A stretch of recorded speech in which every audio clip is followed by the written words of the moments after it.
Hi అండి. నా face ఎందుకింత వెలిగిపోతుందో తెలుసా? నేనైతే 2 డేస్ బ్యాక్ మామిడికాయ చిన్న ముక్కల పచ్చడైతే పెట్టేశాను. ఇంకా ఈ రోజుకి 3 రోజులు అయిపోయుంటాది. మంచిగా ఊరింటాది. ఇప్పుడైతే టేస్ట్ చేయడానికి ఓపెన్ చేస్తున్నాను. బాగా ఆయిల్ అంతా పైకొచ్చి స్మెల్ అయితే మంచిగా వస్తాంది. ఫస్ట్ అయితే దీన్ని ఒకసారి మొత్తం బాగా కలిసేలాగా ఒకసారి కలిపేసుకొని, వేడి వేడి అన్నంలో కొంచెం ఈ మామిడికాయ పచ్చడేసుకొని అలా అలా కలుపుకొని తింటే టేస్ట్ అబ్బా! ఊహించుకుంటేనే నోట్లో నీళ్ళూరిపోతున్నాయి. ఇంకా లేట్ ఎందుకు ఫస్ట్ అయితే తినేసేద్దాము. టేస్ట్ ఎలా ఉందో చూడాలంటే నా ఫేస్‌ని చూస్తే చాలు మీకు అర్థమైపోతుంది.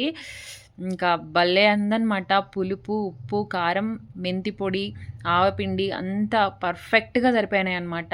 ఫస్ట్ టైమ్ చేశాను నేనిది. నార్మల్‌గా మామిడికాయ పచ్చడి మామూలుగా పెద్ద ముక్కల పచ్చడి నేను చాలా సార్లు చేశాను.